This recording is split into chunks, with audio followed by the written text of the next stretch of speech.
आणि बुलेटिनच्या सुरुवातीला आजची महत्त्वाची बातमी। शिवसेना पक्ष आणि चिन्हाप्रकरणी अगदी थोड्याच वेळा सुनावणीला सुरुवात होणार आहे।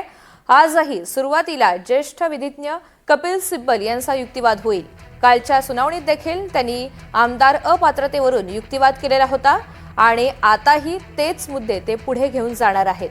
त्यामुळे आजच्या सुनावणीमध्ये नेमकं काय काय होतं हे पाहणं गरजेचं असेल।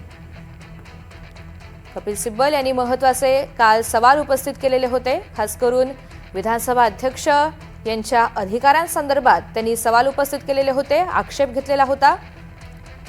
माहिती जाणून घ्या। रामराजे शिंदे आपल्यासोबत आहेत। रामराजे, कालच्या युक्तिवादामधील असे कोणते महत्त्वाचे मुद्दे आहेत जे आपल्याला आजही पाहायला मिळू शकतात?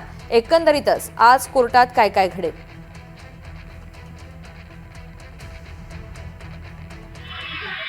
आज कोर्टामध्ये कपिल सिब्बल हे अपात्रतेच्या मुद्द्यावरच युक्तिवाद करणार आहेत आणि कशा पद्धतीने विधानसभा अध्यक्षाची चूक होती, त्यांची त्रुटी होती हे सांगितलं जाणार आहे। त्याचबरोबर की विधिमंडळामधला पक्ष त्याच्या जरी विधिमंडळातला पक्ष असला तरी सुद्धा त्यावर राजकीय पक्ष म्हणजेच की उद्धव ठाकरे यांचा पक्षाचाच आदेश लागू होतो।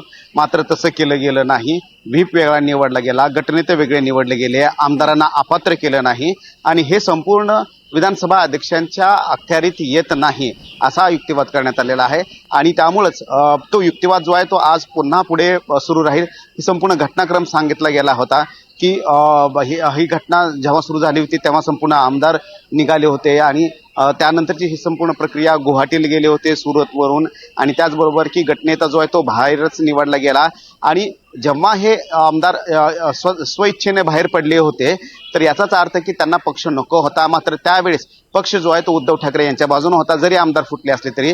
हा संपूर्ण घटनाक्रम त्यांनी सांगितलेला आहे। सुरुवातीला केवळ 13 आमदार गेले होते आणि त्यानंतर मग हळूहळू बाकीचे आमदार गेले, साधारणतः 40 आमदार त्यांच्याकडे एकनाथ शिंदे यांच्या बाजूने गेले होते। त्यामुळं सुरुवातीची जी घटना आहे ती महत्त्वाची मानावी आणि सुरुवातीला मात्र पक्ष जो आहे तो उद्धव ठाकरे यांच्या बाजूने होता, जरी आमदार एकनाथ शिंदे यांच्या बाजूने असले तरी। त्यामुळे या सगळ्याच मुद्द्यावर पुन्हा एकदा आज नवीन मुद्दे कोणते मांडतात कपिल सिब्बल ते पाहावं लागेल। निश्चित। रामराजे, धन्यवाद सविस्तर माहितीसाठी।